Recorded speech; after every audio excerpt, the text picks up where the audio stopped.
Hello, everybody. Welcome back with another episode of the Wild Cabin Podcast. Ooh, it's good to be back. Hello. What's up, Wild Brigade? How's it going? How are you? But we got a very important episode. You know, when I was off my hiatus, I was gone for a week. And if you guys are new to the podcast, normally around the halfway point of the season, I take a week off and basically reevaluate the last episodes that I've done of the season, because I want to keep it fresh. I want to make it better, and with the emails and everything that you guys have sent me, that's how I really improve.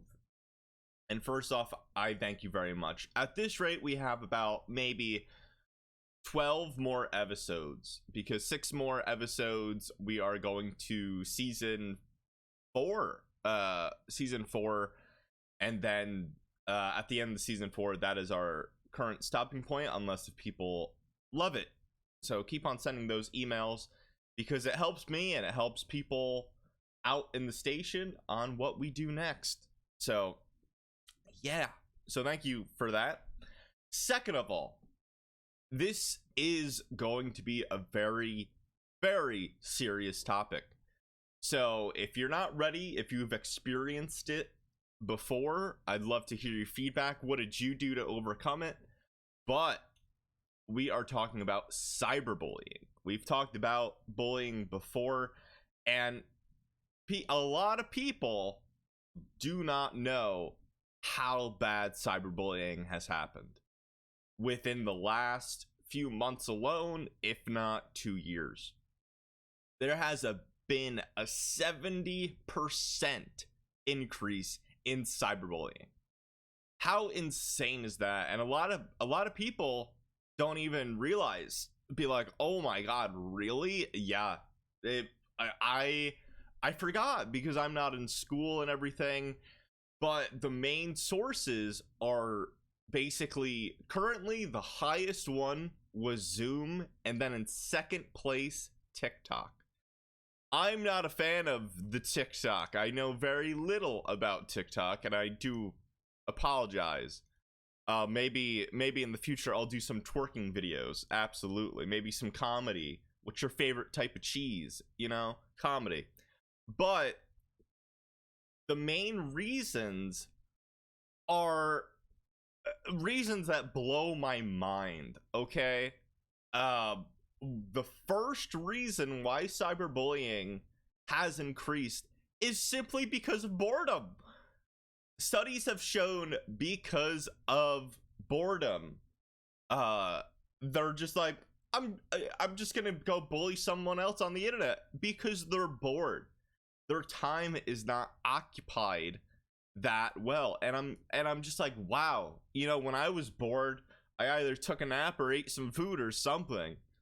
But the increase of kids that are bored because they're not doing their homework, they just go on platforms and just bully people. And that goes for adults as well, where they're just like, well, I'm bored, time to make a stupid comment or bully someone.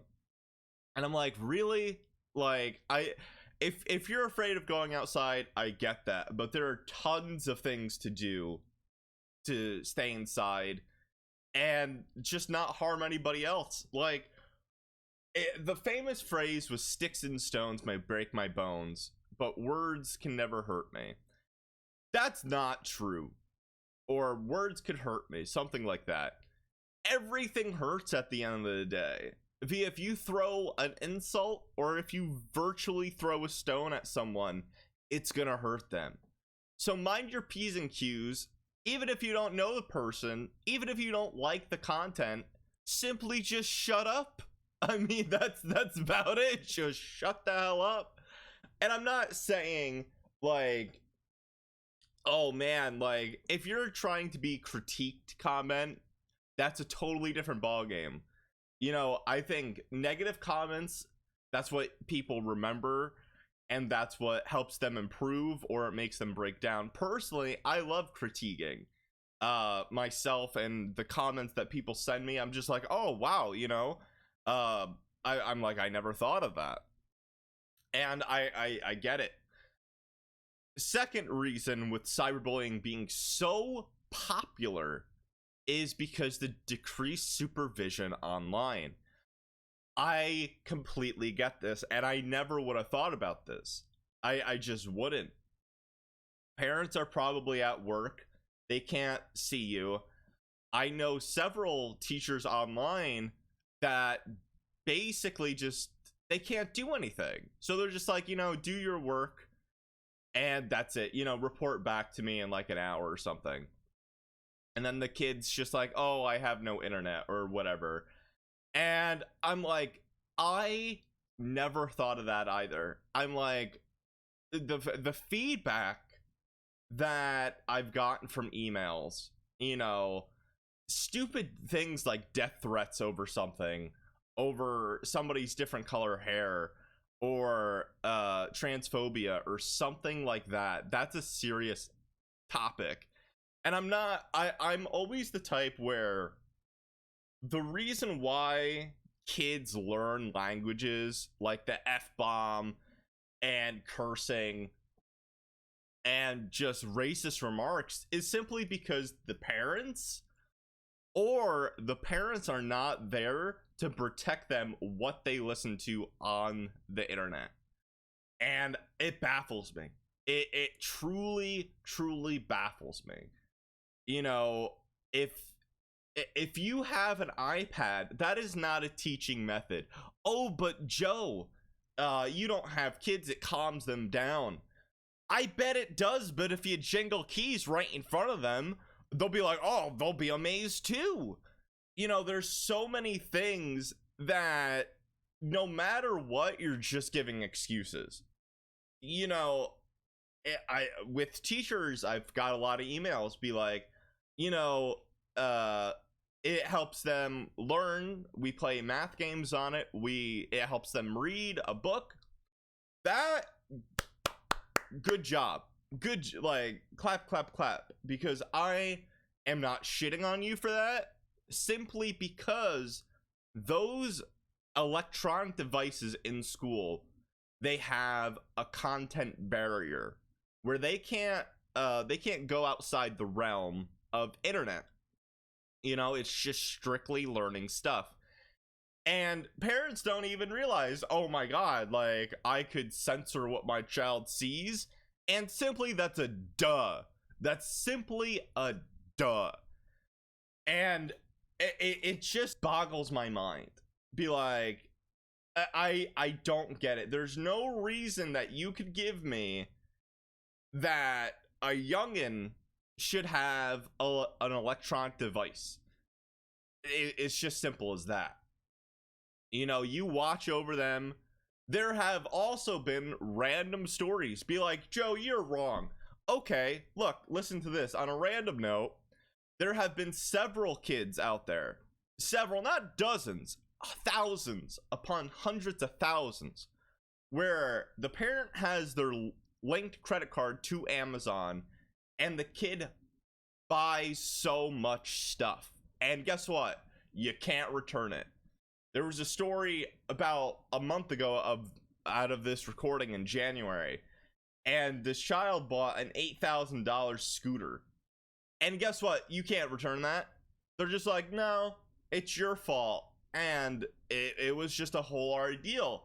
Be like, you have to supervise no matter what, because via a teacher and a parent, the teacher always, if they're in school, they could supervise. I get it. If it's virtual, it's so much harder. And just, it's made people crazy. I mean, the isolation virtually has made them to a point where they're bored. They're seriously bored. And as I've said, I get it. 8 hours a school day at home. Guess what? If it was in 2005, 2000, I would have played video games too, and just been like, okay, la la la la, be like, I just want care. But caring and basically harassing somebody else or making somebody's life worse, that's not okay. That's not okay. So, I mean, what should you do? What seriously should you do? I mean, simply put, if you want to use an iPad or technology, you got to explain to them thoroughly what this is. What you see on there is stuff that you shouldn't repeat. And if it's something that they shouldn't repeat, why are you even letting them watch it? Set a timer, lay on the couch, maybe watch some TV while they're in front of you, and then just playing on an iPad. That's it. That it's simply it. That's me, and simply just create guidelines. Just be like, okay, this is what you could do. Stay off of these apps. Or, I mean, in my opinion, because I've seen it plenty of times, delete the apps that are basically just hurting them. It's just getting ridiculous. Be like, there is no excuse for a parent, simply put, where you could just be like, okay, don't do this. Listen to me. I'm the parent. And there's no consequence. There seriously is no consequence now these days for kids. Be like, okay, you did this. You said a curse word in school. Let me just pat your wrist. And guess what? Just don't happen again. And if it continues to happen, what do you do? There's no discipline anymore. And via kids and adults, I want to separate those two, because at a certain age, okay, you develop a conscience. Little kids, I get it. You're little kids in a Call of Duty lobby cursing because that's what you play. Also, I'm going to pause for a second here, because as a nerd, as a dork, and I've worked at GameStop before, if you come into a store, and keep in mind, this is much easier than the 2010s, and there's a game rated M, there's a reason why the game says rated M. It says mature, 17 plus. And if you're a kid comes into a store and you're with them, and mommy, keep in mind, it's mainly moms. Keep in mind. And they're just like, get any game you want. And they pick out Grand Theft Auto. Even if you're there, I would still not sell it to you. Have common sense. Be like, where's my child learning this language? Or seeing nudity? I don't understand. You can't complain to the GameStop. It's your responsibility, because legally they can sell it to you as an adult, and you could give it to your kid.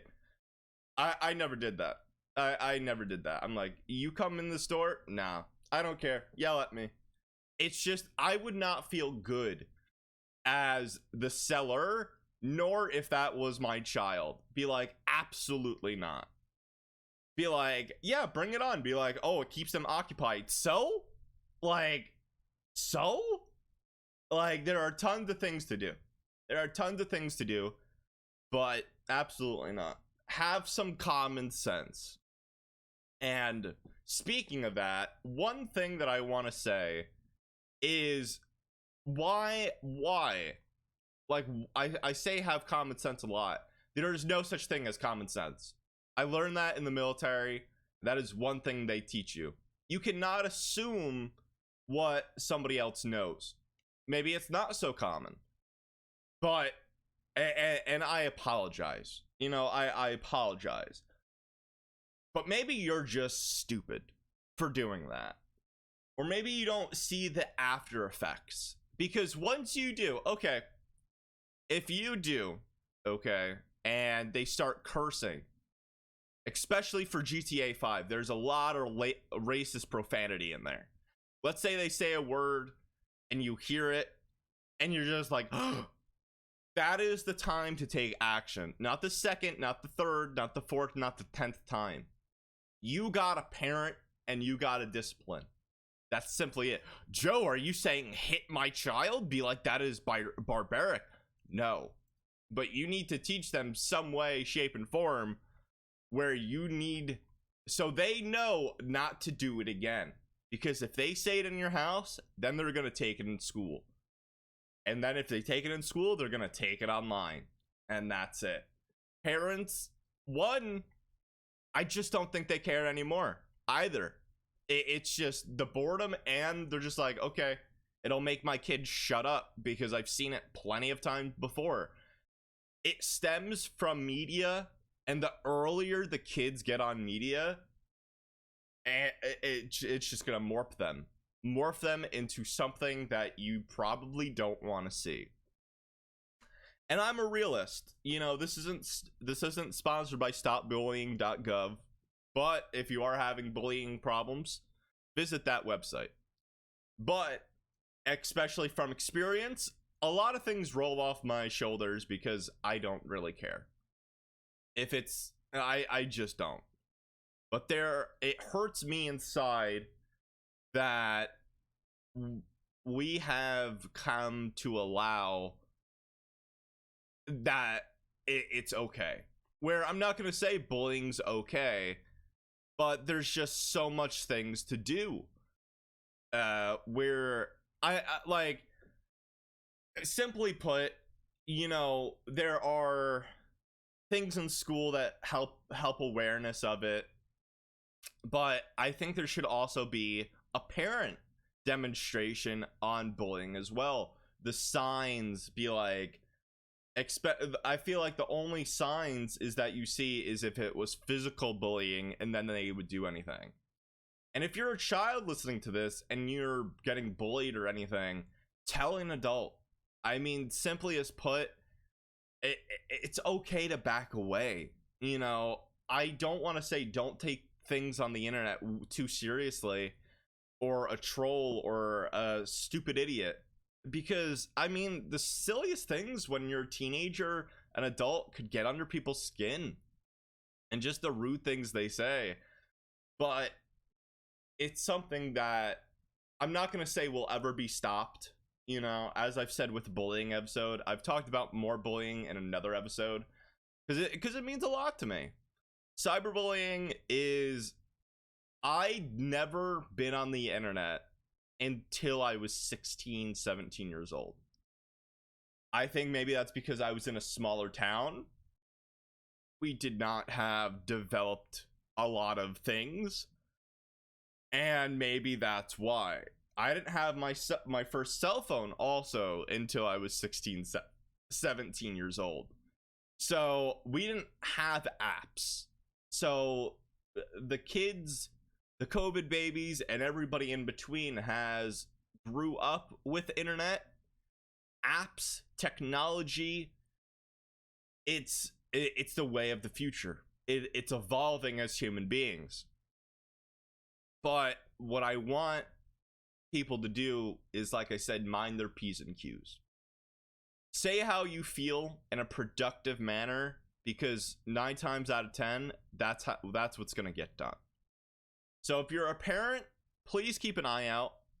Please look over and have some supervision. Be smart about it. And if you're someone in charge via teacher, principal, grow a pair and tell the parent. I don't care if the excuse is nothing's gonna get resolved, but if it is causing an issue, you should tell someone. Clear as blank. And then lastly, if you're somebody that is cyberbullying, what the hell is wrong with you?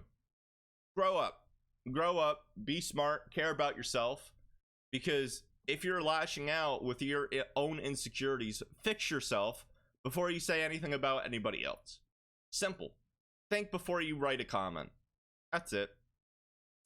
But if you would like me to get more in depth with cyberbullying as well, because it is a pandemic via COVID, and then numbers have increased, like I said, 70%, which is insane. That is terrifying numbers. Terrifying numbers. And that's it. I mean, I hope one day we could get it all resolved. But this has been Joe Wilde. I hope you're happy because you made me happy for listening. If you like what you saw and heard, please do like, download, and leave me an email at Mr. MrJoewLde, Mr. Joe Wilde at yahoo.com. Take care, and I'll see you all real soon. Bye-bye.